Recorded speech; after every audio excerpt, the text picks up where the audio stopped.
People are so exhausted with the flurry of headlines coming through and just how wild some of them are. And they're having so much difficulty computing just how big these changes could be fundamentally that they're switching off. And they're literally saying, I'm not even going to try and trade this anymore until I see it in front of me, until I've got that on my desk, literally as a fact I cannot ignore. I'm not going to price for that in terms of the asset I'm looking at. So we are not, I think, able to look at those market metrics, which I was just referring to, and say, well, they're still saying everything's okay, so this may just be noise. The market itself in general is lagging enormously here, and it's not going to move. And then it will move dramatically when it finally realizes, yep, this is real and not just headlines.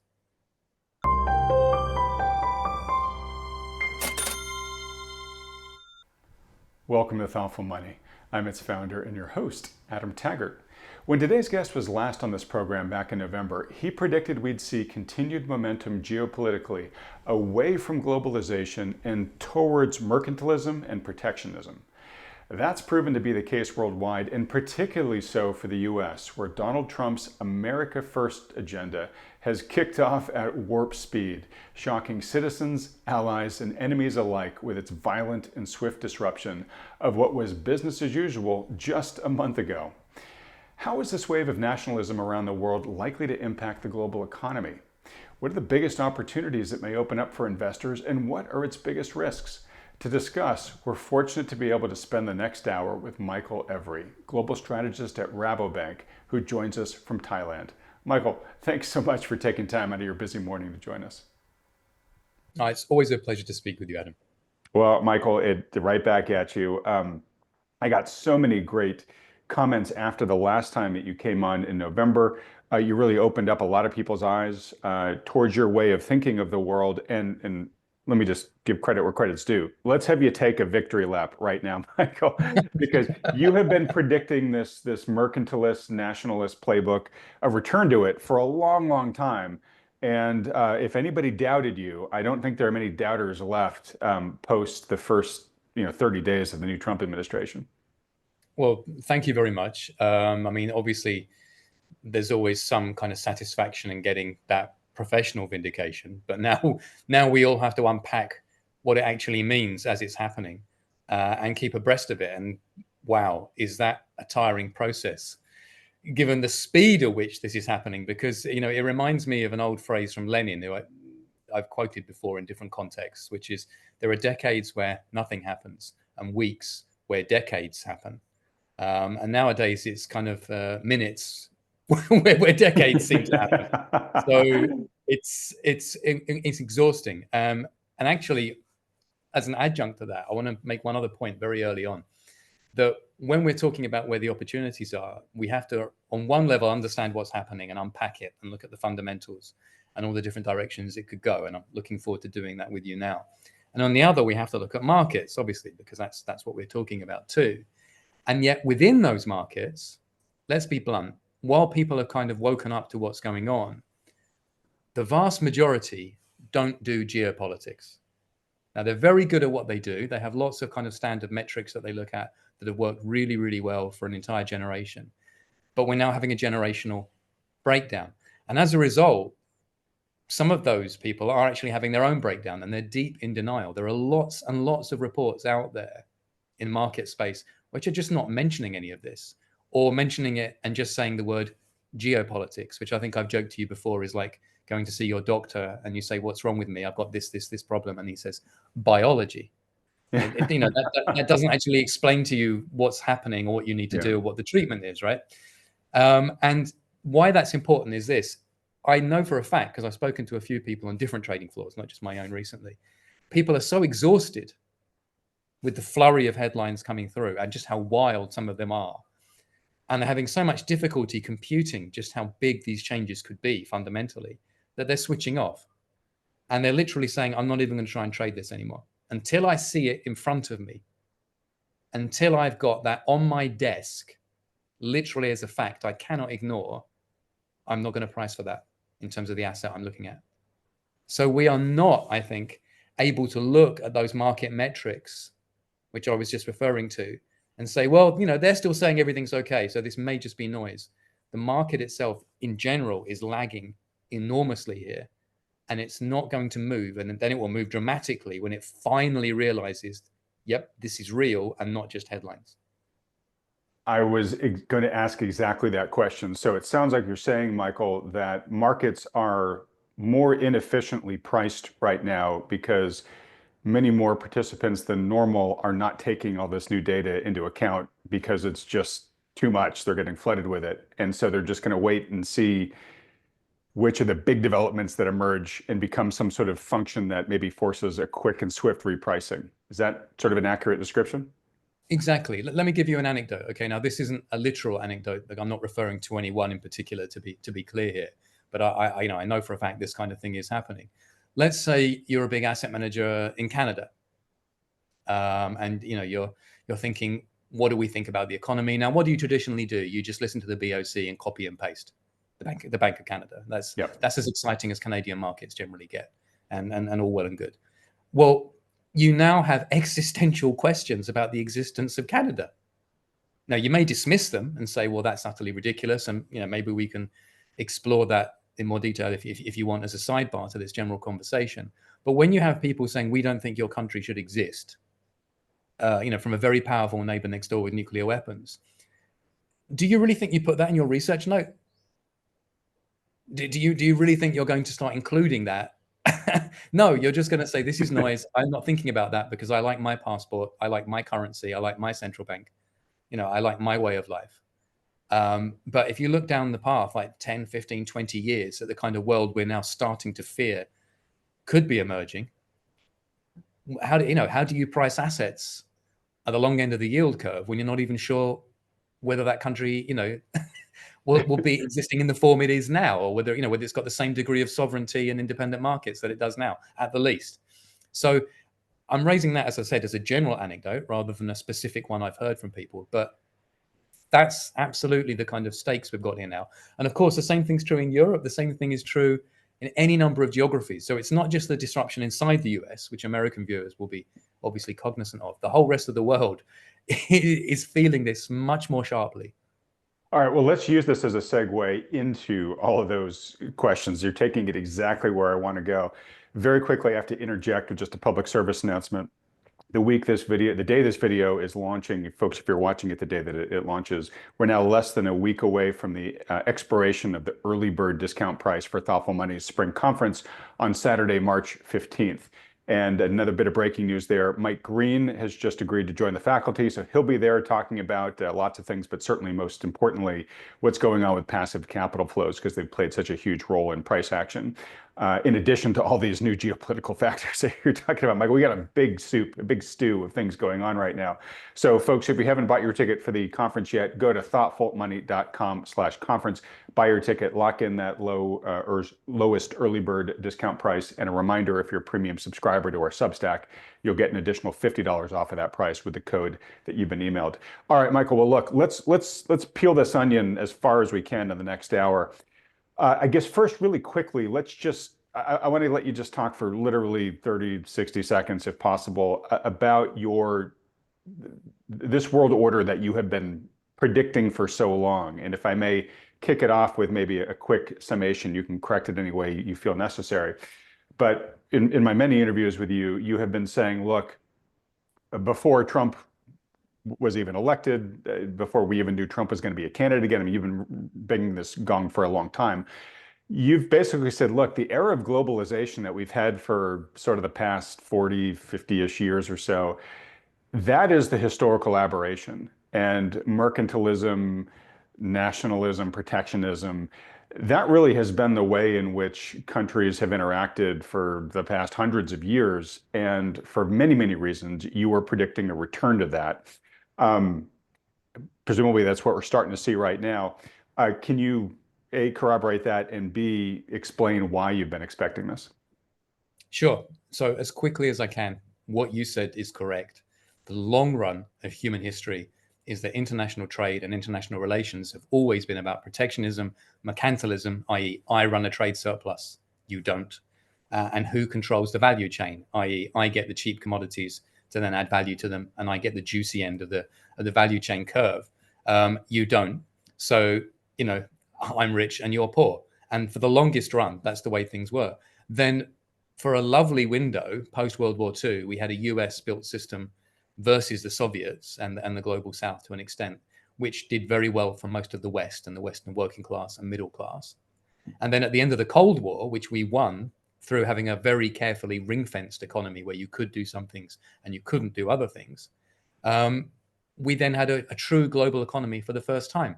But if you really looked at it, first of all, you'd say, is this going to work this time? Because it's never worked before.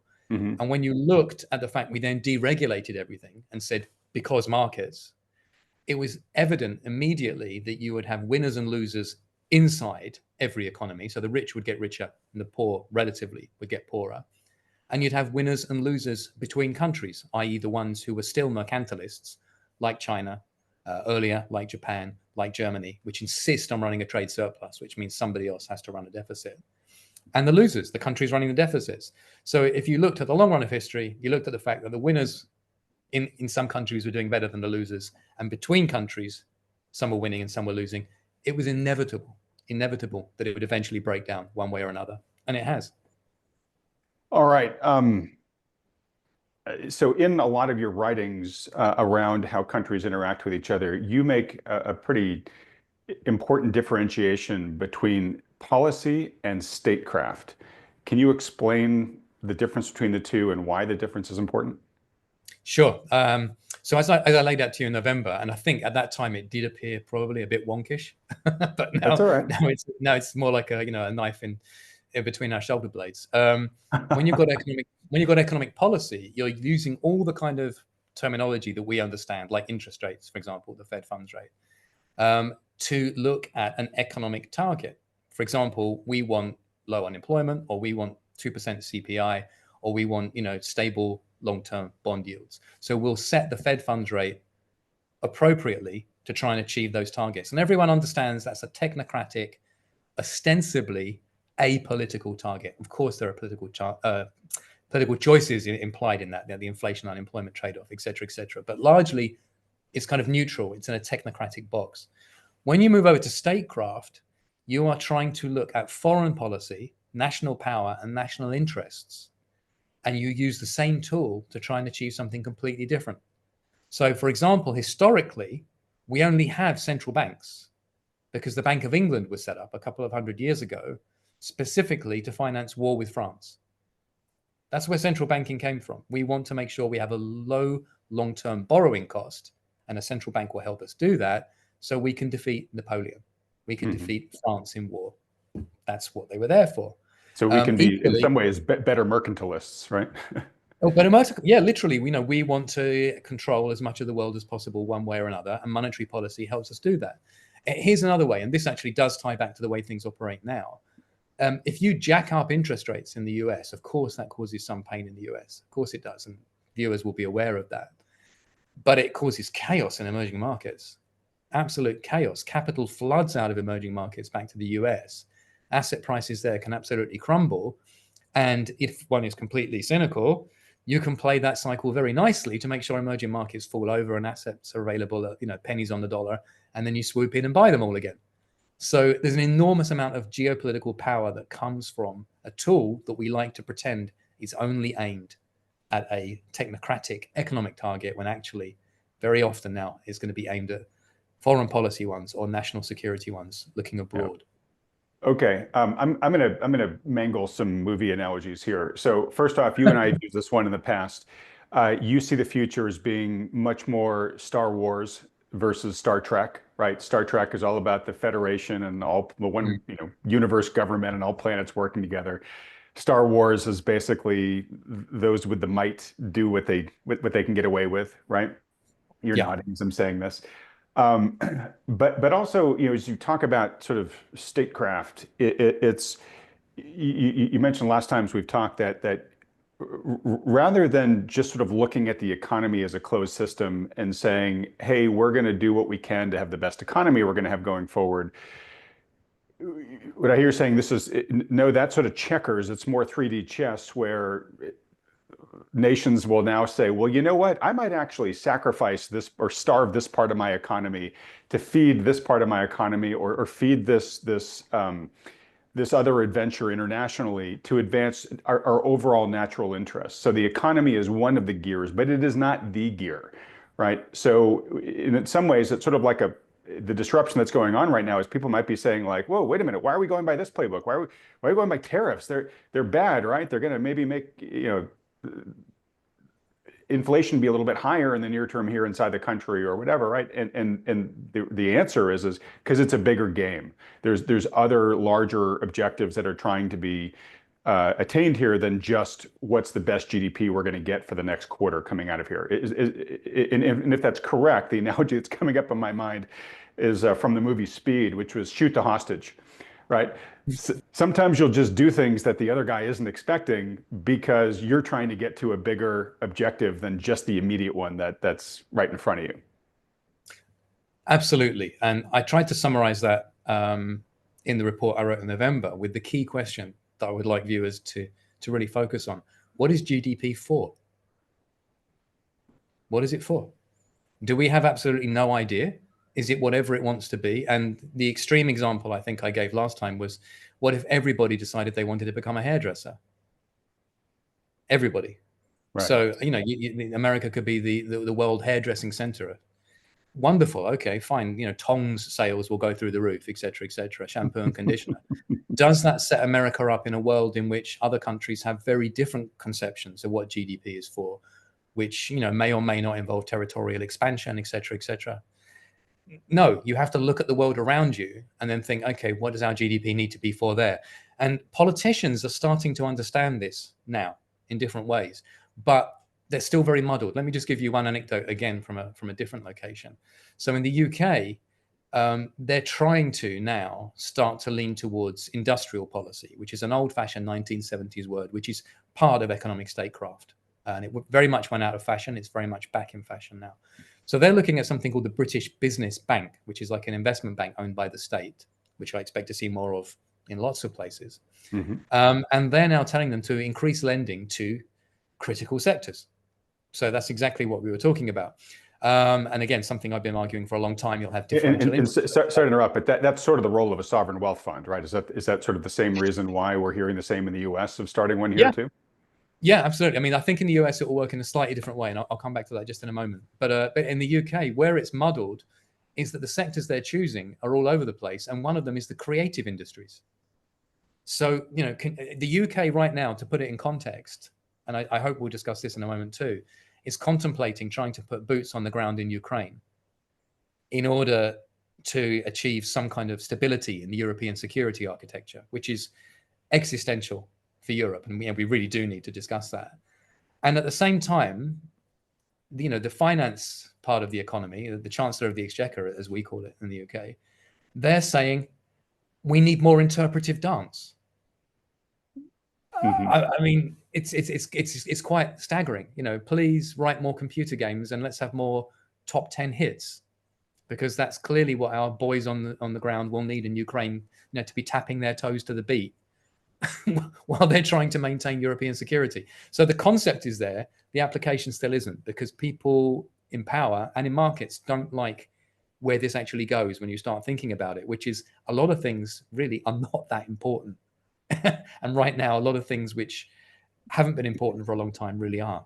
Really are. And probably a great example of that has been border security here in the States, where it went from something that, just a couple of months ago, we couldn't really define what our border strategy was, and we couldn't really have a national consensus about whether more illegal immigrants were good or bad or whatnot. It was just sort of this big amorphous blob.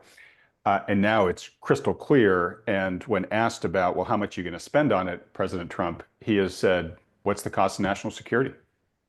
Basically saying it's priceless. Like, I'll spend whatever it takes, right? So I think that's a great example of what you're just talking about. So, all right, let's go through all the things that you flagged.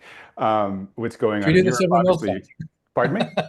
Should we do the sovereign wealth fund? Should we talk about that one first? Okay, yes, wrap that up. And then what I want to do is I want to start with the big boys on the table. Okay. U.S., maybe China, if you've got anything to say there, and then we'll get into the rest of the world. So sovereign wealth fund for right now. What Yeah. Sure. I know I put that in the center of the discussion, but it seems like you think that that is a model we're going to see more going forward, adopted by more countries. Well, to an extent, I think a lot of them will use these investment banks. I think Europe will do that. The UK will do that. China does that. But in the US case, because you don't want a nationally owned investment bank, that's not really your model. If you have a sovereign wealth fund, the technocratic economists will say, well, how can you do that? You have a large fiscal deficit, so you have no savings. And you have a current account deficit, so you have no national savings. So where's the cash coming from for a sovereign wealth fund?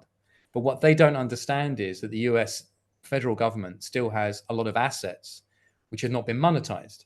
So obviously, what they're going to do is try and borrow against those, leverage it up, and then take that capital and spend it where they think it needs to go, again, for national security or vis-a-vis areas that the markets won't go into themselves. And I used a rather colorful analogy for this, which is a little bit off color. So excuse the phrase I'm going to use, My listeners which are is adults, don't worry. okay. Well, I mean, we've talked Star Wars versus Star Trek before. We live now in a world of Warcraft, and I don't mean the video game or the very popular game, but we are in a world of Warcraft where everyone is having to start to think about how do you put the correct components in place to make sure that you have national security, and that Hmm. includes the border, that includes defense, etc., etc. Well, when you talk about taking an asset, for example, this piece of federal land, mortgaging it, leveraging it up, and then saying we're going to take that fund, which is pretty much fiat. It's not savings, it's not gold, it's not crypto or anything like that. It's just, multiplied up fiat money. But we're going to put it in a hard asset over here, like, some new border defense, a border wall, whatever it takes to make you feel safe.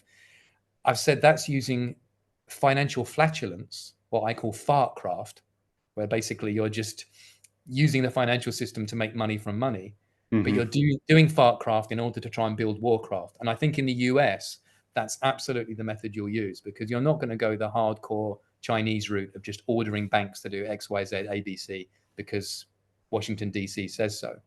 But Washington, D.C. can leverage that money up and make sure that there's a substantial pool of capital which does go into areas which are essential and which, don't have a good return. They don't have the kind of juicy return of themselves that would necessitate doing them, but they will generate a multiplier for the economy as a whole, so you'll get more tax revenue. Hmm. So it's interesting. I can see the argument for the sovereign wealth funds and the benefits that it could have, essentially making the investments in America's key infrastructure that the market might necessarily not make or not make on the Mm. timeline that we would like to see it on. When you describe it the way that you did, it does make me think, it does make me question, well, who would really want to put money into this? And I think there's probably a zillion ways in which the banking system can be incented or cajoled to do this. And Scott Bessent seems to really know how the system works, so that's great. But part of me just asked the question, all right, so, but why would I do this if the collateral is something that the government could always take at a later date via eminent domain, right? Okay, so we're leveraging our public lands, and you all have a claim on this land if we default on, our loans to you or whatever, right? But what is to stop the government from defaulting on the loans and then turning around and saying, well, in the national interest, we need to take that land back? Well, it's a good question. I have to confess, I hadn't considered that possibility in the US per se, although in emerging markets it happens all the time. But that in itself just builds into the argument for the underlying volatility that we're seeing everywhere now, which is when you have these scenarios unfolding in this issue on others, if it goes one particular way, it will work very successfully and no questions will be asked and you'll generate lots of multipliers and investments in certain areas. And if not, it will fall flat or you'll get greater uncertainty down the yield curve because people will just say, well, we do have those lingering questions. So it's a valid question that you're raising. I would say that the cynical answer is if you're in a world where you're worrying about eminent domain and national security, yeah, as you said, you're not going to have any choice. You're going to be told that's what you do with your capital. And I think that may be the case. But if you do have a choice, yeah, it points to the sharply binary outcomes ahead, which is either it's going to work really well or it's going to fail really badly. But either way, all right. Yeah, Well, either way, you get impact on markets. I heard one of the government's officials today, and somebody who I think reports up into Bessent, I can't remember the gentleman's name, but I believe he said that the goal for Doge is as they find savings, that there's sort of this formula that's developing where they say, well, maybe we'll return 20% of it to the taxpayers. We'll pay down debt with 20% of it. And then the rest, I believe they'd say, would go into the sovereign wealth fund. And to me, okay, maybe that makes some sense. Maybe that is sort of some income that could go into a sovereign wealth fund that isn't just sort of funny money, invented from thin air. I mean, again, we're moving money from one area to another, but maybe it would be more efficiently spent by the sovereign wealth fund. I'll leave that to smarter minds than myself. So that makes a certain amount, but let's use this as it makes a certain amount of logic. We could probably debate it for the rest of this discussion, but let's use that as a segue to. I want to get a sense for you because we haven't talked since Trump has actually now been in office, and I gotta believe that this is. Got to be both exhilarating for you and exhausting for you because you're seeing the manifestation of what you've been predicting for a long time.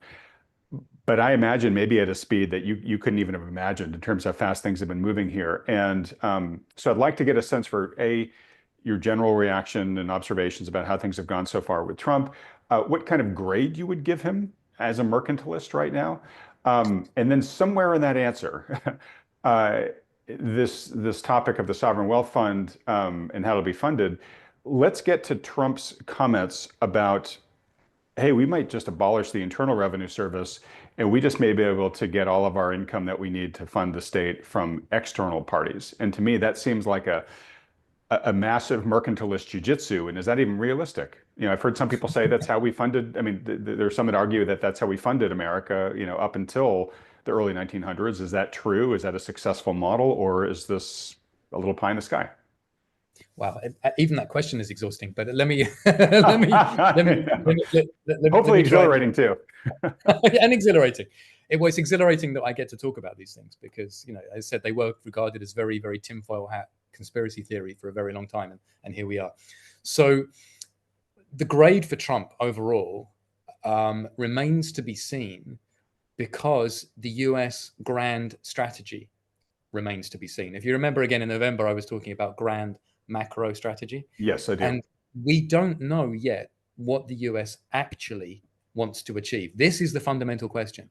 Is Trump talking about America alone? Not just America first, but America alone, where everything from the entire rest of the world will be very highly tariffed, breaking up the Western alliance as a result, breaking up NATO, breaking up every international organization, and just sitting there, pretty with higher inflation for a while, and trying to recapture, as you were alluding to, an 18th or 19th century fiscal model with a much, much smaller government where you don't pay any income tax, you have very low corporate tax, but you have a very high tariff so that anything coming in from abroad is, very, very expensive, which would generate quite a lot of revenue and inflation initially. And then eventually, once you replace all foreign production with domestic production, you don't have much of a tax base. I mean, it grows a bit because, you have got extra activity happening at home, but maybe not enough to cover everything that people have been used to with the current kind of fiscal or federal fiscal umbrella. Mm-hmm. So is that what they're aiming at? Is that the aim? Or is it America plus a group of core allies versus China and Russia? Or is it basically saying, okay, we're going to go back to the Monroe Doctrine, again from the 19th century, and all of the Americas is ours, top to bottom, including Greenland, including Panama, obviously, which will start having eyebrows raised in Brazil fairly soon, and Venezuela. Is that all our sphere of influence? And we control and dominate everything there. And, Russia can have Europe, China can have Asia. Is that it? Or is it, no, we're going to try and get the Western gang together. This is very, very tough love, where I'm speaking brutal truth to power to try and make Europe in particular wake up, which is not easy. And I want everyone to be on side, take a step back from Russia and focus everything on China. Once we understand what the grand strategy is, then you can say whether the economic statecraft, in terms of the measures we've seen so far, will work. And a lot of the pieces that we're seeing could work for a variety of those scenarios, and others are highly contradictory. For example, and I don't think this is where we end up because everything is in flux, people are saying, well, right now we're literally seeing a world where Trump is talking about tariffing Canadian oil, which America does still rely on, at 25%, and humiliating America's closest neighbor, which has got a completely peaceful border, but collaborating on energy with Russia. So does that make geostrategic sense? I think actually that's misrepresenting things. That doesn't see the whole picture. But I don't want to talk too long on this before moving on to the next area. But if you understand what the strategy is, then you can give a grade to the economic statecraft. And I'm still not sure they know themselves exactly what it is, but I suspect it's the Monroe Doctrine, as in the Americas are American again, which is going to be very unpopular with Canada and Mexico and Greenland and lots of other locations. And then B, using that power base and utter raw realpolitik, telling Europe you're going to get on side. For example, and I have to just extend just for another 30 seconds here. Overnight, as we're speaking now, your day, Vice President Vance literally said to Germany, why should we bother defending you if you're going to put people in prison for a mean tweet? So he's trying to affect political change in Germany in terms of their quite censorious, liberal democracy. I'm not quite sure to what end, other than, of course, that that aligns with their own views. And from a financial and defense perspective, it looks to me like America is literally saying to all of Europe, you need to start spending 5% of GDP on defense now, not 1.5. And then the question is, do you want Europe to spend all that from their own pocket, which will completely change their economy vastly more than the American economy? That would just transform them. And you take on Russia and we look at China, which is one strategy. Or do you want them to spend 3.5% of GDP and buy stuff from America? So you're expecting them to put in a bumper order for F-35s. Are you going to say to them, every American soldier who stays in Europe, which is a cost of what, $200,000 a year or something, I've heard, you're going to pay us directly? So effectively, for every US base and every US soldier, you can send us a check. That'll help reduce the fiscal deficit. Where are we going with this? Once you understand that, then you can start giving the grade. Okay. So I've got so many questions around this, and you've hit on a lot of topics I have here on my list. Let's start with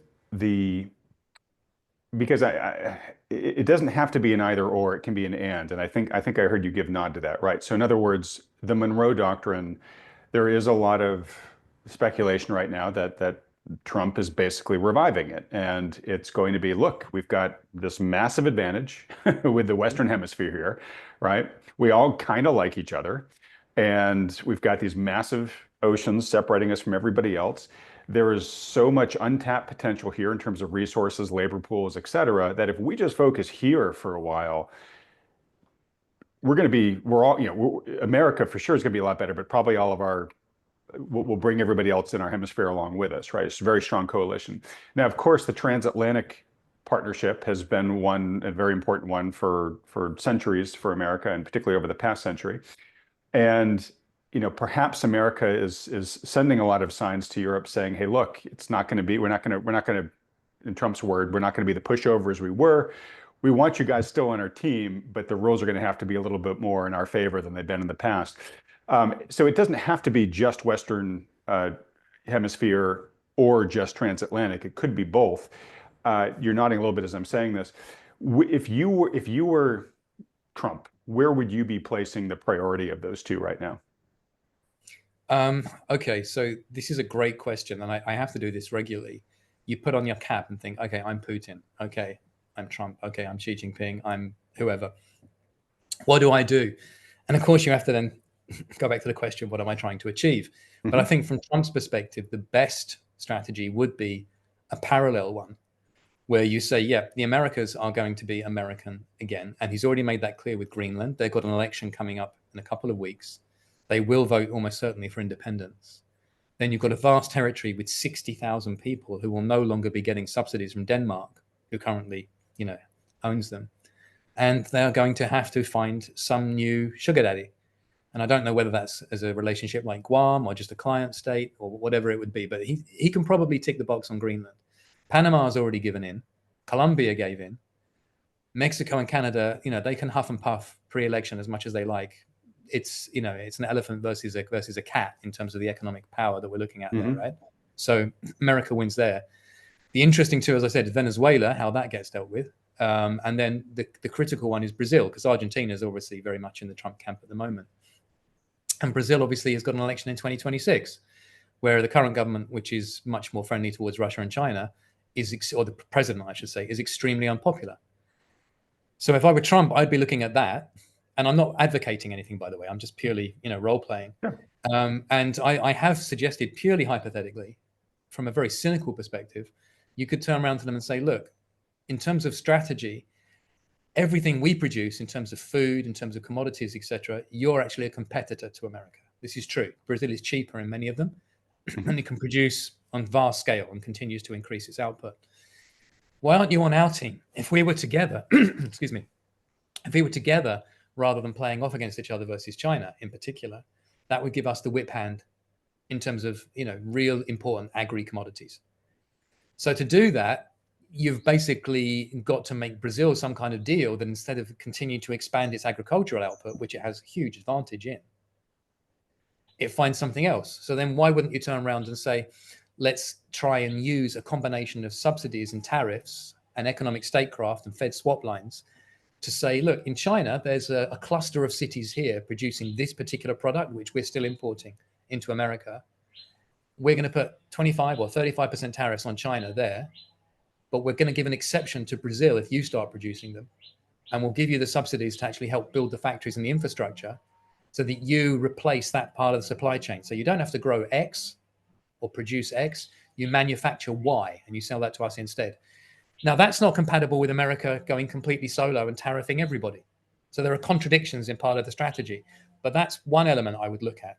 Sure, and so, sorry to interject, but just so you can include this in here, it doesn't have to be all stick, right? I mean, we've got the ability to offer really large carrots to all these guys, right? I mean, we could achieve this statecraft by giving folks really good deals, especially if we're striking other deals that are bringing more income into the country, right? We could be redirecting that, deploying it strategically to try to create a sweetheart deal to get a key ally, aligned in the way we need them to be, correct? Exactly right. And of course, this is in contradiction to a universal tariff, or it's not in contradiction to a reciprocal tariff. Oh, excuse me, I'm frog in my throat. It's not in contradiction to a reciprocal tariff. And maybe the other player, can reduce their tariffs and then you can find some kind of deal. So Trump is opening the door to that. And he has even alluded to it vis-a-vis Canada when he said, if you were American, you wouldn't face tariffs at all. So you can try and join a lot of dots and say, maybe that's part of the strategy. But that's what I would do if I were trying to play that game vis-a-vis Latin America, vis-a-vis the Monroe Doctrine, knowing that this has to then be part of a platform to look towards China, which is the only economy on the planet which can genuinely rival America and is openly admitted to be in that camp, right? Or to be in that position. So if we take that as Latin America, which is carrots and sticks, maybe, but if you only have sticks and you only put a tariff up against everybody and say America alone, then all you've got left is military force, really, because you're not using any economic carrots there at all. It's just sticks. And people will say, well, fine, I'll go and deal with China. So that's Latin America or the Americas. In terms of Europe, there's nothing Trump has said conceptually that every previous American president for a generation hasn't said. Mm-hmm. It's just that he's far ruder and cruder and blunter. And this time, because he is, Europe understands he probably means it. Because I can assure you, working, with Europeans and being a European culturally myself, nothing is more popular than basically knowing that you go to bed at night protected by an American nuclear umbrella and everything's great, and then waking up and writing anti-American diatribe, talking about how much you hate America on your way to go and get a burger for lunch. That's absolutely part of the culture. And I think, Trump is saying, no, you really do need to be useful to us now. And I've had, quite vigorous arguments for many, many years with people saying, can you not see the advantages Europe would bring if it's part of a bloc, with America? Again, facing off against either China alone or a combination of all of them, which seems to be the Pentagon strategy. And the answer is, yeah, if they do something. But there are still European countries now that haven't banned Huawei, for example. The Spanish government recently was calling America imperialist, which, one can understand why to an extent, given recent headlines, and saying they need to deepen relations with China. Europe really does enjoy a free lunch, to be blunt. And I say that as someone who loves Europe and wishes the best for it. There has been a lot of free lunching. If Europe can understand what its GDP is for, it can be an enormous force multiplier for the West overall, but it would require sacrifice. Again, America is going to say, we want the juicy parts of the value chain, particularly, say, in the auto industry. We don't want to assemble German cars. We want to be making the high value added products in America.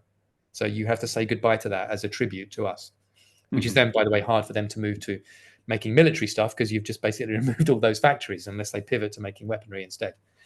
So Europe could be useful. But if it isn't, if Europe just sits there and has meeting after meeting and discussion after discussion and eats burgers whilst writing an anti-American diatribe and trying to do sidebar deals with China, it's not really a great benefit for America. So if I'm Trump, I try and get them on board, absolutely. And I try and do that with the toughest possible messaging. But it remains to be seen what Europe will decide. I could not tell you. All right. And it sounds like you're saying, America would love it, but doesn't necessarily need it, at least as much as it seemed in the past. So America could potentially threaten to walk away from the game board. I mean, hopefully that doesn't happen. We're not arguing for any of this. We're just talking about possibilities. Yeah, purely hypothetically. Purely hypothetical. And look, I want to get to some of the other really big players in the chessboard, but is Europe as an entity itself? To me, and I'm not the geopolitical expert that you are, and I mean no offense to any of the cultures that we're talking about here, but I see Europe as maybe one of the weaker players on the board because for a variety of reasons. I mean, certainly its demographics aren't good, but you could say that about China, you could say that about the US as well, but they're particularly challenging there in Europe. But the EU and the Euro monetary union there's still all sorts of unresolved issues about those. I think people are still wondering if the euro can really even work long term as a currency, right? Where you have the fiscal union, but no political centralized political yeah, is it monetary union? But yeah, monetary union, but no fiscal union. No fiscal union. Thank you. I feel like Europe, probably more than most other players on the side, on the game board, kind of has to really pick a side. You've got strong players like the US, maybe China, maybe Russia, who could sort of threaten to go it alone and try to bring cohorts to their team. I'm not sure Europe could be just Team Europe in and of itself. Is what I'm saying make sense, or do you have a different opinion? No, Europe is having that discussion now, finally. And it is, in their own words, existential. And it really is. I mean, President Macron has said, Europe can die, and it can. Because what you have basically is the equivalent of an America where the federal government is incredibly weak. There's no fiscal union, so each one of the states has their own budget, but there's a very, very small federal budget rather than the big one. And there's very little agreement on what we're going to do. We have lots of national guards rather than a US army. Right. So if that was the position in the US, where do you think you would stand right now on the geopolitical stage? Everyone would be saying, well, what potential, but you can't get your act together. You're never going to amount to much. And Europe recognizes that, because for the longest time, we've had these discussions about monetary union versus fiscal union versus banking union, etc. But none of it was real, in the sense that no one actually thought that someone might invade part of the EU in a few years and say, right, well, those countries which are in the monetary union, which are part of the trading bloc, are suddenly now going to use the ruble instead. In an extreme example, people are worried about the Baltic states. That's now possibly a reality. And Europe is being asked by America, okay, if this matters to you, are the French and the Spanish and the Germans prepared to go and fight in the Baltic states for Europe? And if the answer is no, and so far the answer is, we'll get back to you, let's have a committee. Mm-hmm. And the only ones who will do it are America. And America says, we can't afford to do it anymore because we've got, more important things to be doing. Then, of course, anyone rational in markets will be saying, well, how do I price the long end of the yield curve?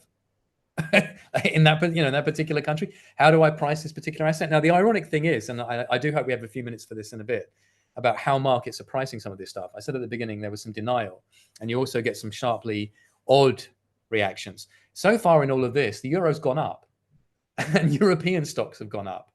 And there may be micro arguments for each individual stock, and I can see, certain dynamics why people might say, yeah, that makes sense in the short term. When you're talking about, will this thing be around in 10 years in the form it is now, it's an incredibly ballsy view to turn around and say, absolutely, I'm buying that right now, versus the currency, the US, which is clearly, whatever happens, going to be either global hegemon or primus inter pares, like first amongst equals globally. So we're getting some really odd market pricing. But for Europe, yeah, I cannot stress to you enough how serious this is, because in a worst case scenario, the discussions in Europe are open that Europe can be ripped apart by this. You will have large Western European economies like France, which has got nuclear weapons and is extremely powerful, just saying, look, we're fine. No one's going to touch us. Spain and Portugal will say, well, no one's going to touch us. We're absolutely fine. We're not going to contribute. But Scandinavia and Central and Eastern Europe, they will say, well, we need a defense umbrella. We'll cooperate with America. Mm-hmm. Germany will just sit there, as Germany usually does, saying, let's have a committee. So then you get serious polarization. And then you start thinking, how can our economies be integrated if we're dealing with America and you're not? It gets very, very messy. And Europe understands this, but the solution is unclear. And yet markets seem to have a fairly clear answer of it, which is, it's not a problem. I know this sounds crazy. So first off, we're definitely going to hit Russia, Ukraine, China, and then what this means for the markets. And Michael, I hope you don't mind going long. We're going to go a little bit long here, folks. I'm already looking at the clock. Thank you for being willing to do that, Michael. But I know that this sounds unimaginable probably to most people, but yeah, I do want to ask you a little bit about Canada and Greenland too, if we've got a minute or two for that. But just as we're hearing the terminology of the 51st state with Canada, is it possible that we could be talking in a few years about the 52nd and 53rd and 54th state coming from Europe, having some of these European players bolt into America's embrace? Well, it's funny you should say that, because when I was a kid, I read a science fiction book, and for the life of me, I can't remember the title of it, but I loved it at the time. And in it, America in the future has become a franchise where basically any country around the world can basically join, which of course the European Union has had as its operating mechanism for quite some time. And back in that November statecraft piece, I did say that infrastructure in America in the past meant territorial expansion. I actually mentioned the Panama Canal in it. I didn't expect to see the headlines that we got instantly, but this is an angle that, yes, I hadn't considered the concept of people in Europe actually saying we'll join, given that they'd have to change language to English, right? one would presume. But I can certainly see that there could be much closer integration with them, but that would have to come as a consequence of shifting over to using the dollar, not the euro, et cetera, et cetera. The logistics of it would be nightmarish given the location. But if Greenland becomes an American protectorate or something, then in the long run, if you're looking at the rest of this century, all kinds of questions can start to be asked. Okay, that's all I would say. And yeah, for the US, it wouldn't surprise me, not just looking at Europe, if you don't have America saying, where are there relatively low-cost, high-return territories which we can either purchase, like the American Virgin Islands, which were bought from Denmark in 1917, or where the locals might think, hey, there's a good deal being on board. I know this sounds ridiculous, and many people listening will say, don't be silly. That's how the world used to work. And we are going back to how the world used to work. Yeah, and this, I mean, to me, the logic is, it's transactional. And if you can put aside for a moment, which are big issues of national pride and culture and all that stuff, your rich history.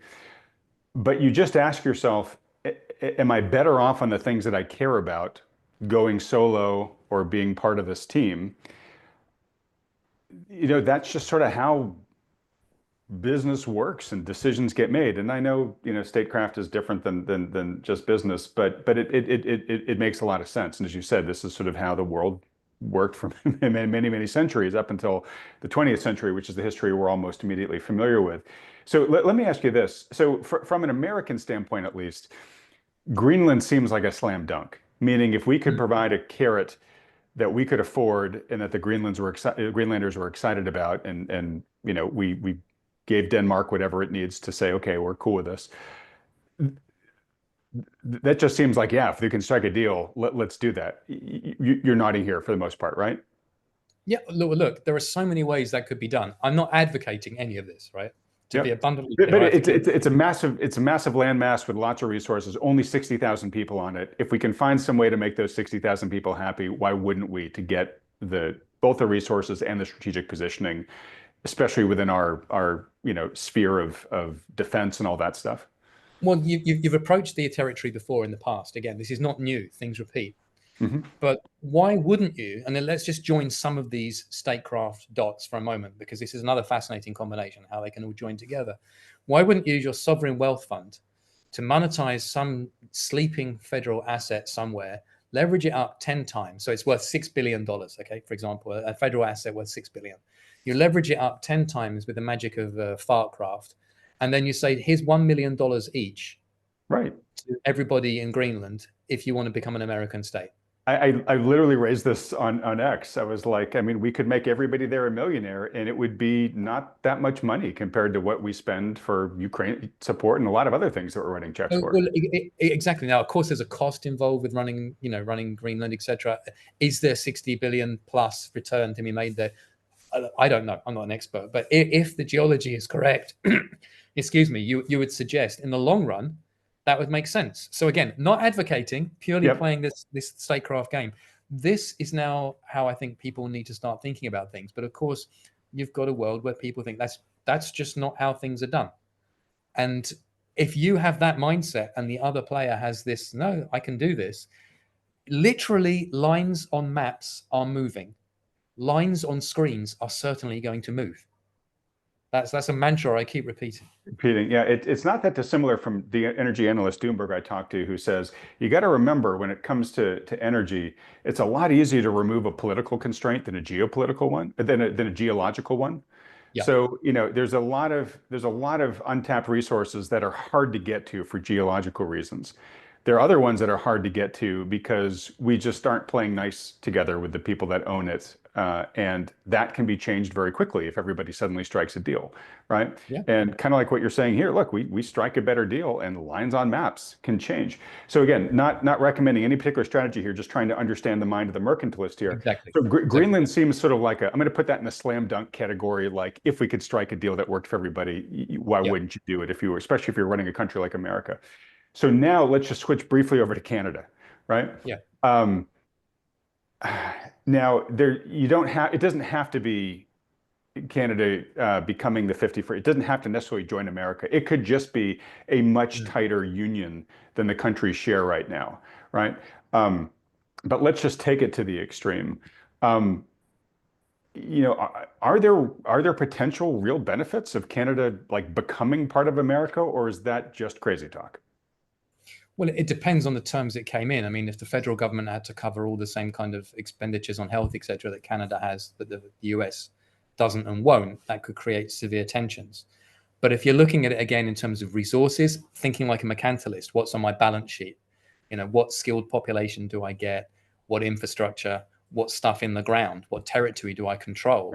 Yeah. I mean, was the Alaska purchase worth it? Of course it was. If you think like that. Sorry, I just want to interject because I want to flip this more from the Canadian side, right? So America, I get it. You get great people, you get great resources, you get great territory. Canadians, though, like, is there a deal here that actually might make sense for them? Well, okay, yes, but it's not one they'll like. It's a Melian dialogue, to go back to ancient Greece. The poor or the weak suffer what they must. Because if you're America, let me frame it like this. I was putting it to someone just the other day, and anyone Canadian is going to be appalled by this. And again, I'm not saying this in any way other than to try and understand what could happen. Yep. If you look at the long run history of Canada, obviously a proud people, a great nation, et cetera, qualification. It existed initially under the protection of the British Empire, which was at the time the most powerful force in the world. So you didn't mess with Canada, not just because the people were fierce and independent, but because the British were behind them. Then once the Brits get shoved off of top slot internationally, then America is top dog. And during the Cold War, obviously, America protected Canada because it was right next door to Russia. And the Arctic is critically important and will continue to be going forward again, as it was in the past. And then only at the end of the Cold War was it ostensibly protected by America within NATO, even if no one thought there were any threats anymore. And at that point, Canada was, like many smaller countries, and I mean smaller economically, it's a big geographical space, Yep. able to say, hey, we are now on the world stage, not just as part of an empire, not just as part of a US bloc. We can do whatever we want. We can be friends with China. We can be friends with whoever. We can go around the world waving our flag. And lots of smaller economies fall into that camp. Well, what's happened since the re-election of Trump and what's going on in Europe, and I guess we'll come back to that again in a second, is the re-emergence of spheres of influence, neo-imperialism, mercantilism, however you want to describe it. And I put it to you bluntly, if you look at the long run of history, when you've got a vast territory like Canada, with a very heavily armed neighbor in Russia, a very heavily armed neighbor in America, China wants to be an Arctic power too, via Russia. Do you really think it's viable to be a peacenik, largely demilitarized, left-wing liberal, and I'm not saying that in a negative sense, but, kind of broad, expansive public services at the expense of military spending, and democratic nation, and just say, we're fine here, just being friends with everybody? That's not the way the world worked historically. So if America alone, forget about Russia or China, if America were to say, right, we will now remove your auto industry, we will tariff you at 25%. Well, that's the end of the Canadian auto industry, because parts shuffle back and forward across the border, and there would be inflation and there would be disruption. But within a few years, all those products will be made in America, not in Canada. So you've just removed most of their industry. Then you could use financial measures against Canadian banks, which are giants in their own locale, but minnows anywhere else. And you can just say, right, okay, we don't want you operating here or here. You can use all kinds of sanctions. Then, of course, there's the energy, and America is reliant on that. And if they wanted to turn off the taps there, then it gets to very, very nasty areas very quickly, which, again, one doesn't even want to contemplate. But if America wanted to squeeze Canada, the whole point is they can make it so that Canada sees being American as the better deal. But they're doing that the way that Russia would have done to, countries in the past. It's not being done in a friendly way. It's a very predatory way, but it could be done. So it totally get that it could be done. I totally understand how the big enough stick could work. I'm kind of hoping, or again, I'm not pro or con this, but I'm hoping on the solution set that there's also a big carrot option, right? And I guess that's my question to you is are there big enough benefits where somebody in Canada, beyond just, oh, we might not get, maybe, we can avoid getting steamrolled by America, but there are other advantages where they could say, this actually would be better for us. Like obviously militarily would make sense. That's the one. Economically, it should as well. Presumably, America could start giving much more favored trade deals to Canada. It could be investing in infrastructure there, all sorts of things like that. So, I mean, are there reasons to potentially get excited about this? Well, they're not on the table now, to be clear, but Sure. in theory, using the economic statecraft toolkit, which I keep referring back to, yeah, absolutely. You can offer lots of investment via this, FARC-craft sovereign wealth fund to say, right, we'll help build east-west corridors within Canada so that it's not just north-south into the States. I mean, that's a bold move if you think they're not going to be, close to you in the long run, but it's a goodwill gesture. And at the same time, the military one is a vital one. It's exactly the same one as in Europe, which is, look, you can do your own sweet thing. We really don't mind. But, be prepared to learn Russian, because we're not going to defend you if someone comes in. We'll shift our border south and defend the Canadian border. But, everything in the Arctic, that will be up to you. I don't think, again, America wants to do that because they don't want to cede that space. I'm not sure America would do that. I think if Russia started setting up bases in Canada, we would probably take action. But yeah, sure. But if you think of it from the other side, that I'm being slightly hyperbolic here, but if Canada is presuming they can get away with it and not have to do anything purely because America must act to defend them, it's the equivalent of putting a gun to your own head and saying, well, we don't mind because we know we don't have to defend ourselves, because whoever comes to attack us, we know America's going to defend us anyway. That's a rather bold strategy to take. I don't think that's worked out too well in global history for countries. So I still hope, as you do, that there's more carrots than sticks. And I'm convinced that the economic and geostrategic logic points to a resolution of this one way or another, even if not way that Canada will enjoy 100%, where there's much greater integration between the two. So that's an upside I'm looking for, but you have to accept the risks of the downside. And again, markets are not pricing for that. They're not. Right, right. And look, so I spent time on this one because we do have a fair amount of Canadian viewers that watch this channel, but also because I think it's probably a good case study in the sense that, look, who knows what's going to come from all of this, but the message I hear you telling everybody is you got to be open to a much larger option set than most people considered for decades leading up to now, basically, right? Yeah. And again, in a lot of these things, they don't have to be annexation or absorption. These can work out in just much better trade deals. And I think I don't know Trump. I'm not a massive scholar of him, but from my observation of him, much of it self-described. Listening to him talk, he says like when he starts a negotiation, the first thing he likes to do is open the door, toss a grenade in, wait for it to go off, and then walk in as the smoke clears. Right. So he generally starts with the stick, but is hoping to get you to agree to a nice big juicy carrot at the end of it. And so, maybe what we find out here in a lot of the statecraft that's going on is people find themselves not so much put under the thumb of one of these big players, but they're finding that they actually had a better relationship afterwards than before. Who knows? Maybe I'm being Pollyannish. Just all right. No, no, I think you're right. I think you're right, and I do think the Canadian-US relationship is critical. And I think when you look, as I said, at the Arctic in particular, and how economically vital that's going to be for transport routes as well, et cetera, that it's in both countries' interests to achieve that. So let's hope that we're just seeing a lot of really horrible noise, and we end up in a good place.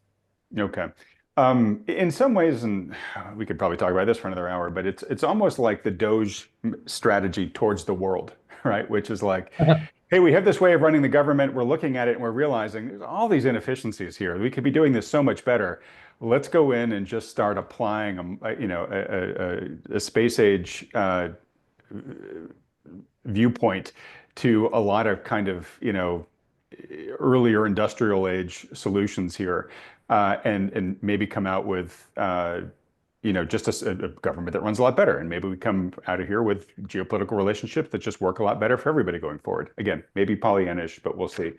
Look, so much still to get through here. Folks, I do promise we're going to end with Michael's thoughts here on the markets. So let's get to Russia and Russia/Ukraine to that point of view. But the other really big players on the world stage are obviously Russia and China right now. Where do you see Russia in this, right? So hopefully, fingers crossed, we are nearing some sort of negotiated solution to the Ukraine-Russia war. No guarantee on that, but again, let's all be hopeful of that. Let's assume for a moment that that does happen. Where is Russia in terms of its strength on the chessboard then? Is it bigger than it was before the war? Is it diminished versus where it was the war? Now Russia has obviously gained some resources in Ukraine now, but it has definitely injured its relationships with other players around the world because of the war. Again, is it as strong? If you were playing Risk, would you want to be playing Russia right now or not? Well, Russia as a country is very hard to win from, but it's very hard to lose from as well. It's a very mixed picture, and you'll get very, very polemic views on it. And a lot of them are informed by what we want to see rather than what actually is. Yes, Russia suffered some severe blows, and some of them may even be permanent given the demography of the country. But if it emerges from this with a lot of new territory, which does seem likely, and if, as we saw overnight, America is saying it wants it readmitted back into the G7. In fact, as I'm speaking to you now, America would not condemn Russian aggression as part of the G7 statement. So it very much appears that Trump is laying out the red carpet rhetorically to try and normalize Russia again. So if that happens, this Russian, and it is neo-imperialist. I mean, it's not a popular term to use, and people who are very pro-Russia obviously won't want to accept that, even though a lot of what they say is imperialist in tone and intent. It does definitely put Russia in a much higher place in terms of the pedestal of nations again. And that may have made a terrible error getting involved with this. I think it would have been far better off without that war. But it emerges from it with Europe perhaps kowtowed, perhaps, and with itself being accepted back again as having managed to resist all of Europe and America and still get part of what it wanted. And presumably, longer term thinking, and we see what happens next. But it does depend on the shape of the final deal. If, for example, as I said, and it all links in together, The deal is actually it's a ceasefire. Russia gets to keep what it's got now, which, okay, fair enough, it already has that.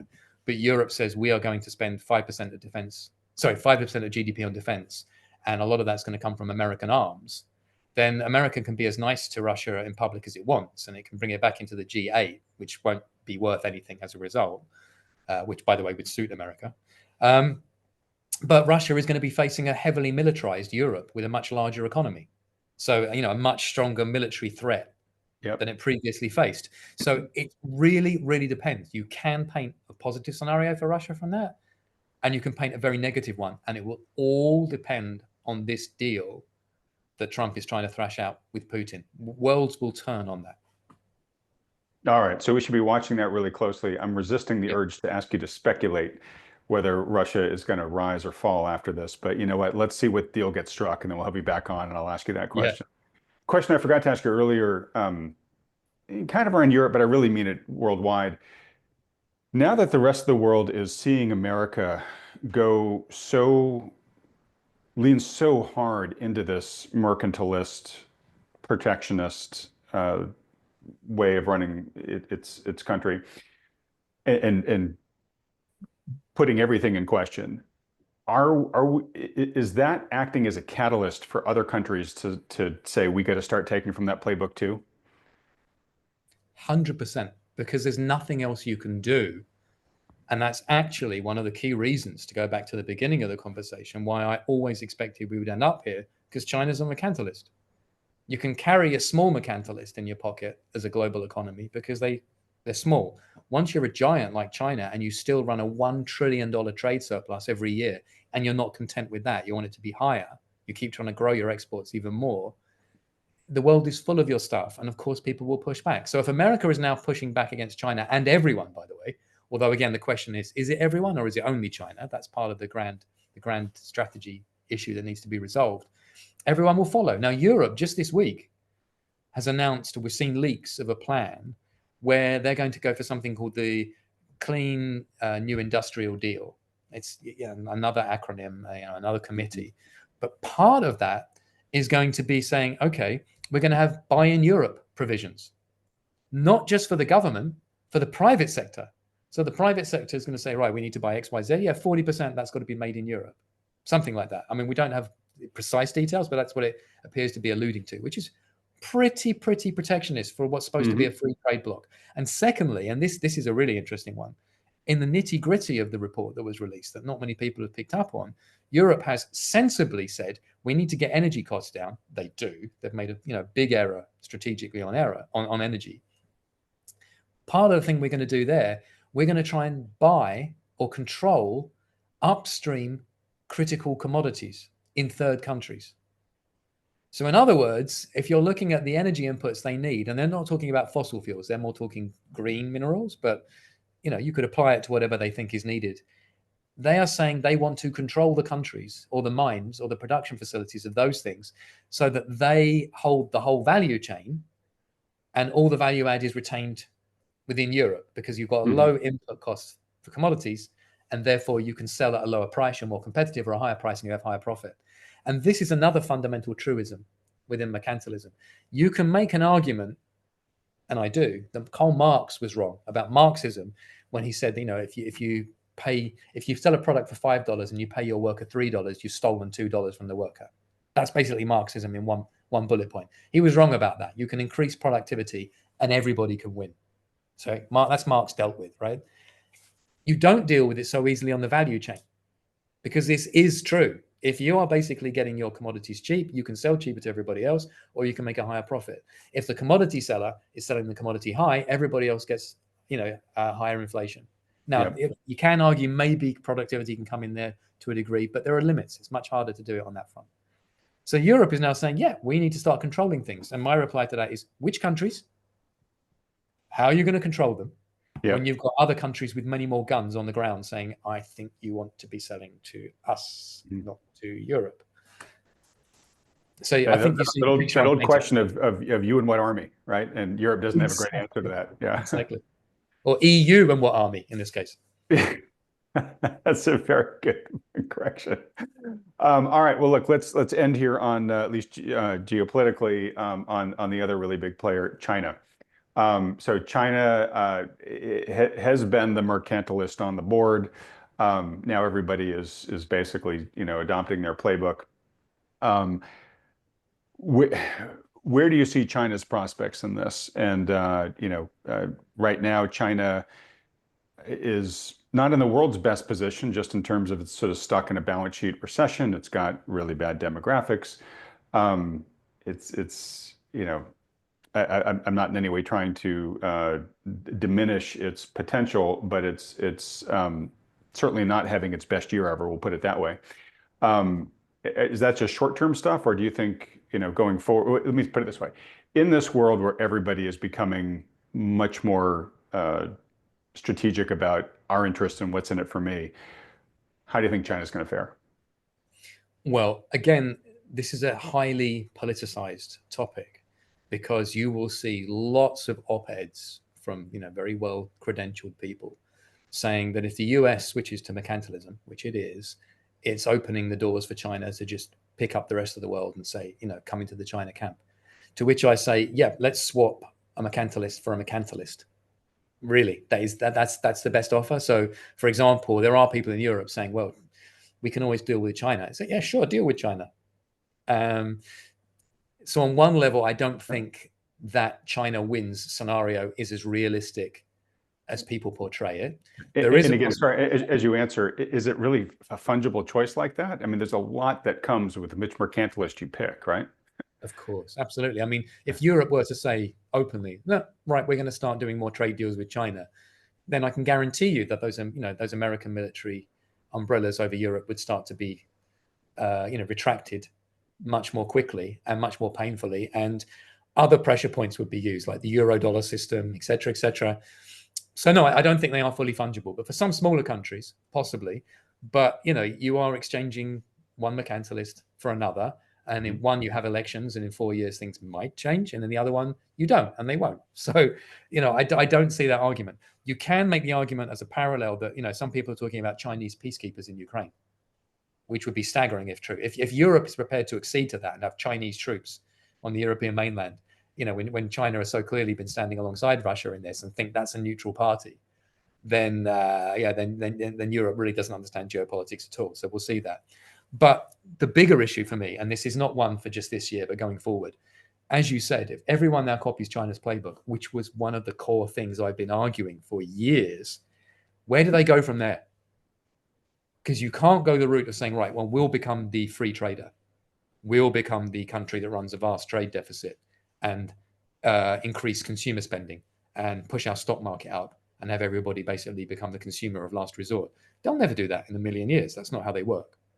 So as a result, you then end up in a very, very tense global situation because everyone wants to win that race. It's completely zero sum. And either that ends very badly, and as it's been shown in history before, or you have to go back to something else I alluded to at the beginning, which is spheres of influence, zones of interest, and saying, okay, that block of countries, they're yours. These are mine. We'll be 50-50 in that lot. And we're back to end World War II with, shares of countries written on cocktail napkins. I kind of get the sense you think that's the more likely outcome. Am I reading you right? Well, I think so, because I don't think anyone actually wants to fight a war. I mean, China just sent a warship 150 nautical miles off the coast of Sydney, which shocked Australia into realizing they could do it. Well, yeah, of course they can. But I think everyone would prefer to avoid that. So if push comes to shove, I think everyone will now rearm like stink, which they are going to do, to try and make sure that when they go into that negotiation, they get to write a number down on a cocktail napkin that they like.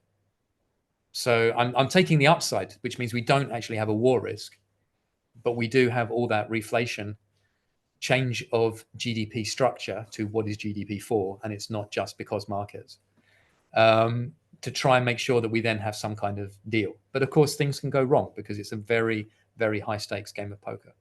Okay. Well, let's get to markets here. As the transition, let me ask you this, Michael. Yeah. If countries were stocks, knowing what we know right now with the current uncertainties there are right now, but our best assessments, Who would you be buying? Who would you be shorting? Shorting Europe, shorting China, buying the US, very, very clearly. The nitty gritty of that, though, and this is something I did mention to you in November, is given we can't do that on a national basis, and given relative pricing, etc., which is a technicality I don't spend my time looking at.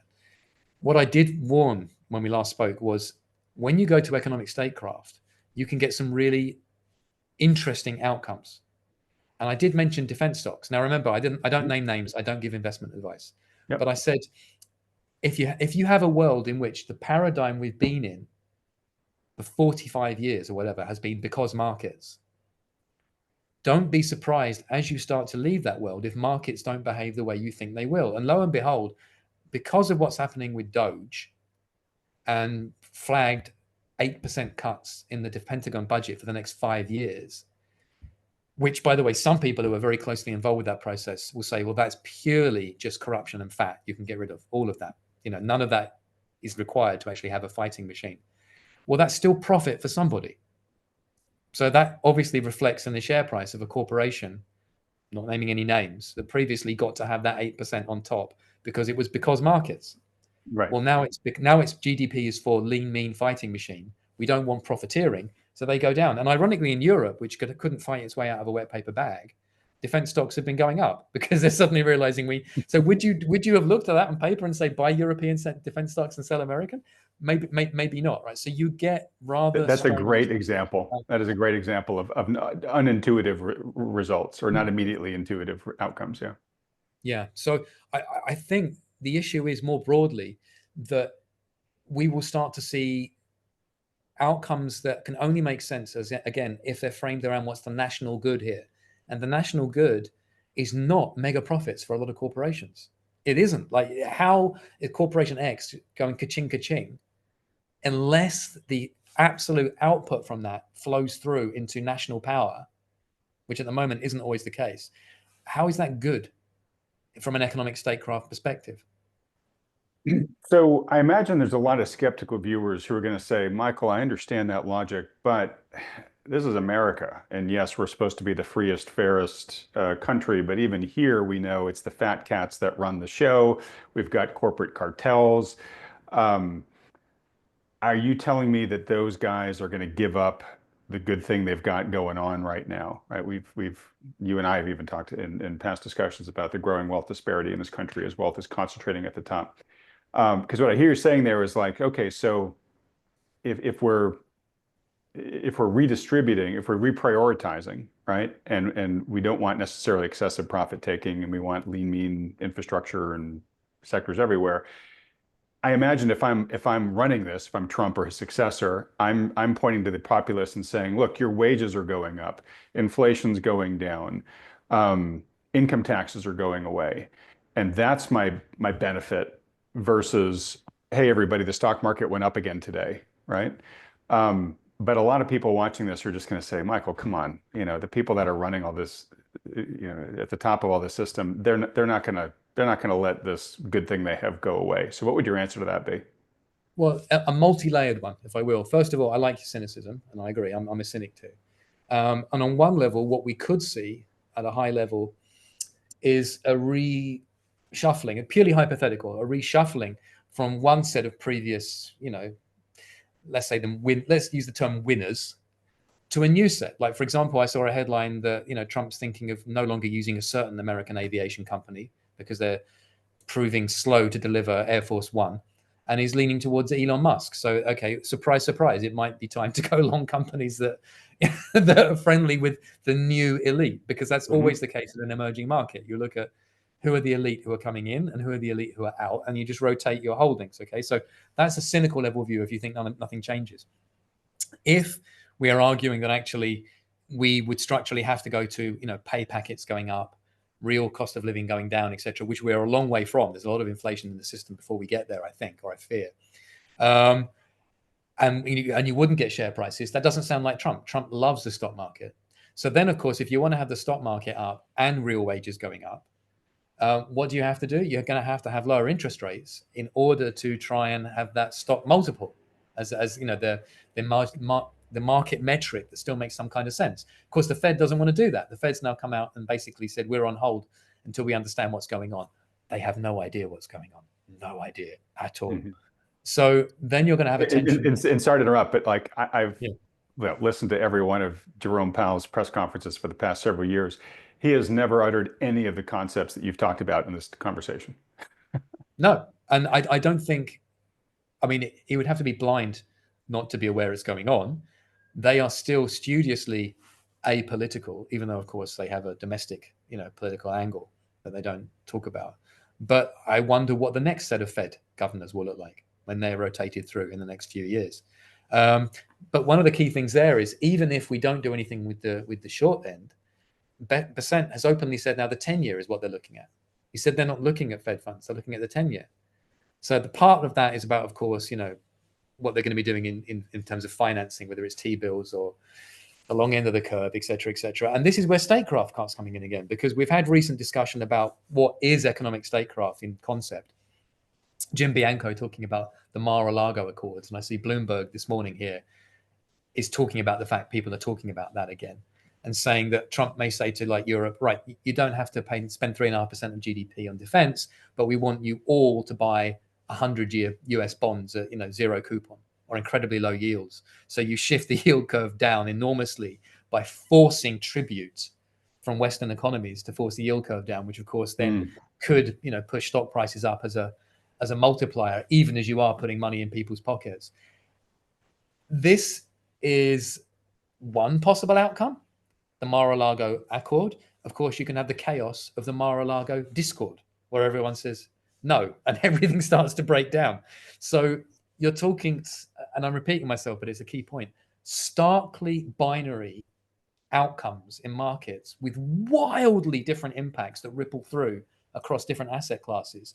And they're all triggered by geopolitics and by economic statecraft. They're not anything to do with 2% CPI. They're nothing to do with what we used to look at. It's all about political power and how it's being projected. So I can't tell you what will happen there. I honestly don't have a crystal ball where I'm confident of what will happen on that front. The only one that I do is I'm quite sure that Trump will do everything in his power to get oil prices down. Everything in his power. And I'm no expert on energy at all, not in the slightest. I speak to people who are. And in the short term, that may be more difficult to do. But in the medium term, that could be done. And again, there will have to be statecraft used. If you look at the US history, and I can see the clock, but I just have to make this point. Even the Trans-Alaskan pipeline you have, there was no market case for that. That was built using economic statecraft, the Defense Production Act. Your LNG industry was largely developed with funds from the Defense Production Act. So there's nothing at all to stop Trump using the Defense Production Act again and saying national security, yada, yada, yada, subsidies, whatever. We've got to get oil prices down. And if you do that, here's the great irony. If energy prices plummet, you can put up a 25% tariff on the countries you don't like, and they may even offset.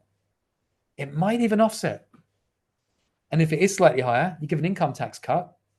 And you know what? Maybe that works. And if you, again, force some countries to buy 100-year debt, maybe you can force down that long-term cost of borrowing and stock prices go up and you have a wealth effect. And that's before we even get to talk about crypto. So the number of things that are in the mix here is staggering, and all of them will shift markets in ways that we have really rarely understood up until now.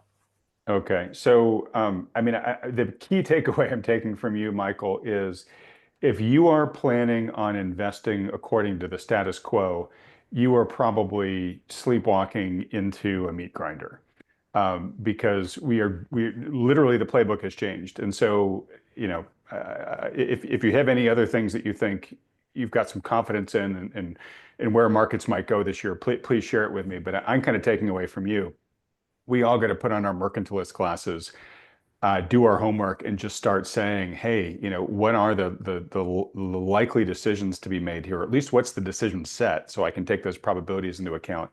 And then once these decisions are made, what are the likely impacts? And then how would that affect the investment potential of all the asset classes that we're familiar with? And the key thing that I hear you mentioning here is, just to go back to what you said at the beginning, which is, look, right now, there's a lot of investors in the market, maybe the majority, who don't have these glasses on right now. Right. So they are in the playing by the status quo, sleepwalking into the buzzsaw. That's the trajectory they're on, and highly likely some percentage of them are well, with enough people doing that, the market then becomes more vulnerable to violent repricings, where something that people have not been taking into account suddenly expresses itself in a way that can't be ignored, and then you have to have a quick repricing. Correct. I mean, you've summarized it perfectly in terms of how I see the market structure being set up.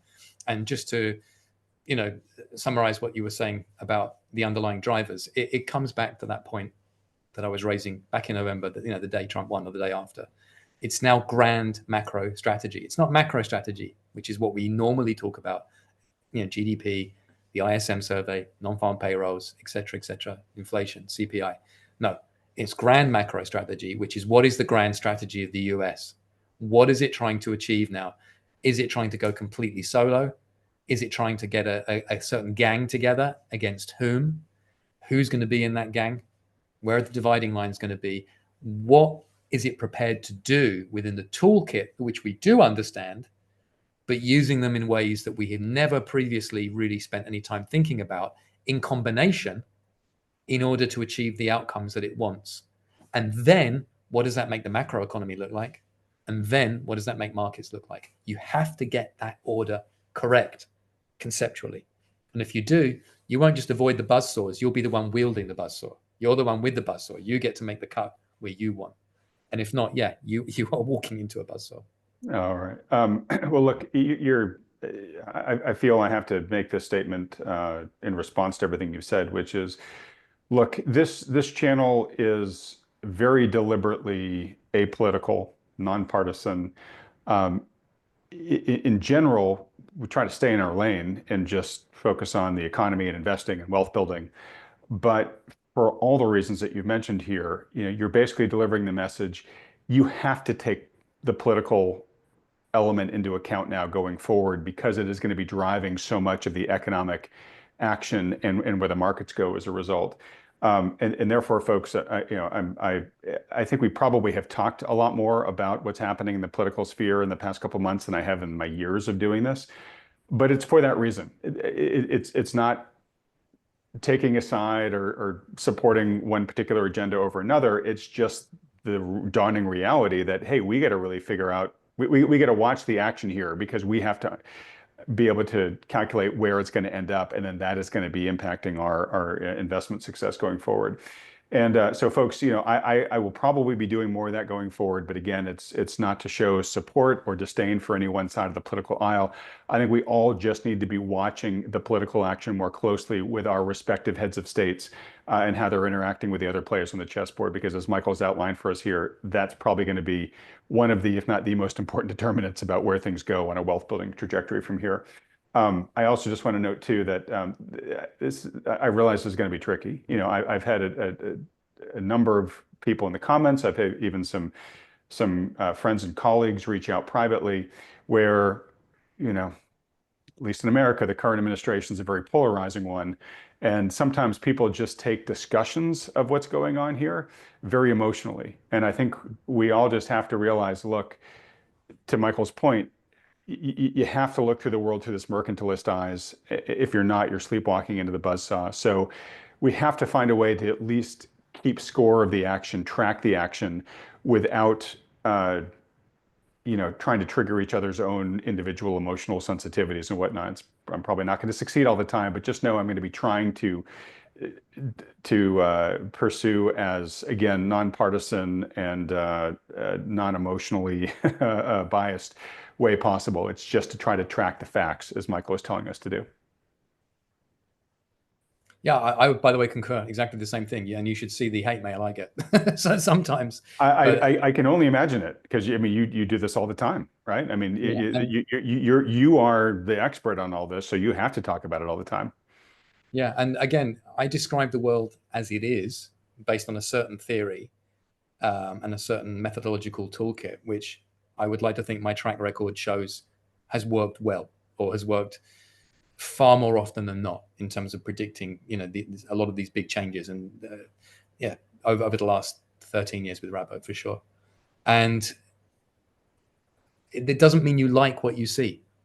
People get confused that if you predict something, you're being normative and you want it to happen. That's not the same thing. But if you want to have a good return on your savings, you have to see the world as it is. All right. I used my shoot the hostage analogy earlier. Let me say, as we're all trying to figure this out, please don't shoot the messenger, right? please don't come after Michael for just calling the shots. And by the way, Michael, that's why I started with the victory lap for you. Hugely well deserved in terms of how long you've stuck to your guns with these predictions, and now that they're finally manifesting in the world, it's a huge validation for you. So to that point, for folks that have really enjoyed this conversation, really like the way that you see it, the world, value your perspective, especially in terms of how they're going to take it into account in their investing, where can they go to follow you in your work? Sure. Well, we have a variety of options. First of all, if you go to Rabobank Knowledge, it's probably easier just to Google that, Rabobank Knowledge. That's where a lot of our research, including mine, can be found. You can also see some of my work on LinkedIn and chat with me there. So I've just written an update to the grand macro strategy note that I originally published just after Trump won the election in November, called US Economic Statecraft, The Days of Future Past. It's a much shorter one than the long one, and it basically just updates it to see what has Trump done so far using the toolkit that I described. How does it all link together? And how much more red are we on the green to red economic statecraft heat map? I think it's going to be an interesting read, just to summarize a lot of what I've been saying. Well, fantastic, Michael. If it's okay, so send me that article, folks. I will put a link to it right below this video, and once you finish watching this video, just click on the link and go read that report. Is that okay, Michael? Perfect. And I am, pretty active on and off on X at the Michael Every, and I do enjoy a good discussion about this because there's so much happening that it's actually one of your go-tos to just try and keep up with just how many headlines are breaking, every couple of minutes. I feel so bad for you, Michael. Right before we turn the camera on here, you were opining to me about how yes, you're super busy right now because there's so much to cover, but because of the time difference between Thailand and the U.S., you're basically going to bed when Trump is giving his multiple declarations of the day. And so really right at the end of your day, you're forced to all of a sudden get back in action and try to make sense of all this, and then try to squeeze some sleep in so you can just repeat it all the next day. Yeah, there's a lot of that. The irony is, of course, this is now the latest in a series of incidents that have been happening internationally, which were not in our time zone, and of which really interfered with sleep too. So it's not been a good couple of years, for those who want to get their 8 hours, and I suspect that the next nearly 4 years are going to be more of the same. But we can certainly hope for better. Well, thank you so much just for carrying the burden of tracking this so closely for everyone and trying to help everybody make sense of everything that's happening, especially as it's unfolding in real time at warp speed.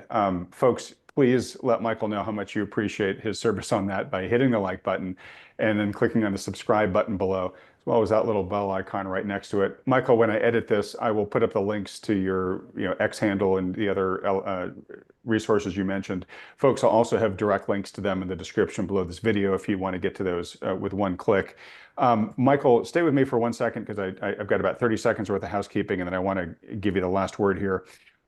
So folks, just a reminder, if you are, wondering, okay, gosh, if this is what's going to be dictating the future, how do I make sure that my wealth makes it through this period of transition and hopefully, minimize my odds of getting steamrolled by these big changes, and also maybe even benefiting from some of them if I can position wisely in advance.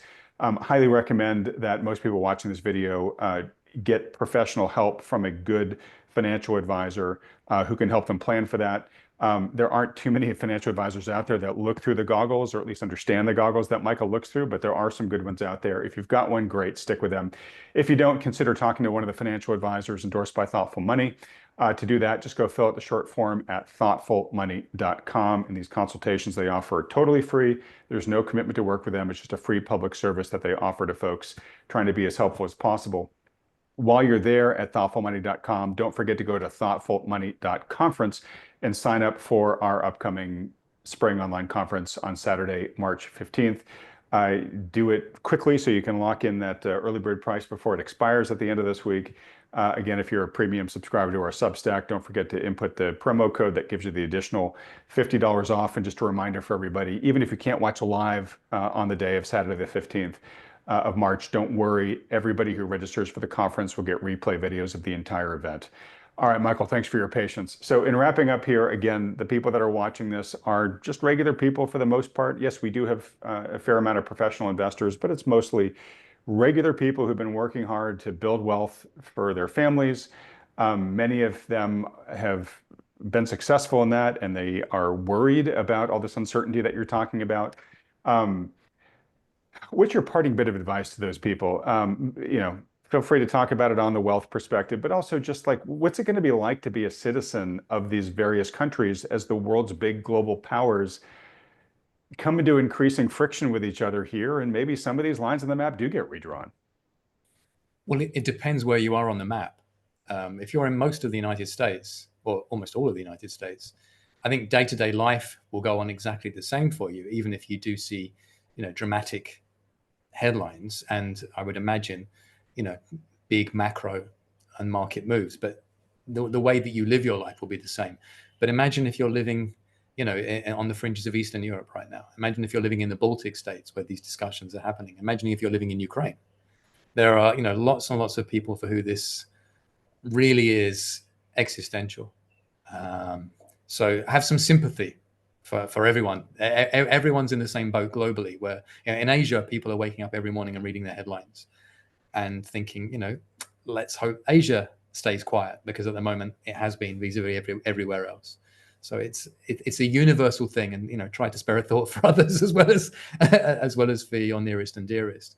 And in terms of the markets, yeah, as I said, the reassuring thing in a way, and I hope this is reassuring, is that no one knows what's going to happen. Usually people come out and prognosticate with a great deal of confidence, buy this brand of cereal, buy that brand of cereal, et cetera, et cetera. It's very, very uncertain at the moment what is going to happen. The moves that could happen, as I said, could be enormous in all manner of different directions. And on one level, that has huge risk inherent in it. But on the other hand, there are huge potential returns. And it's too much, I think, to expect everybody to be doing all the reading that I've done for decades to get to the point where you can sit and describe every part of the picture. But all you have to do is just realize that if you are dealing with someone who hasn't done any of that, but they are in a professional role telling you what to do with your money, that maybe a little bit more caution would be required. And that will already give you a great deal of protection. All right. That's a very great reminder. Well, Michael, look, you have been incredibly generous with your time. Thank you for going so long here. There's still so many questions we didn't get to. And of course, the next time we talk, there's probably going to be a whole bunch of change between now and then that's going to have jumbled up the jigsaw puzzle even further here. So just a big thanks from me and from this community. And I hope we can have you back on in Q2 just to call some audibles for us on where we are in the story once we have some of that new data.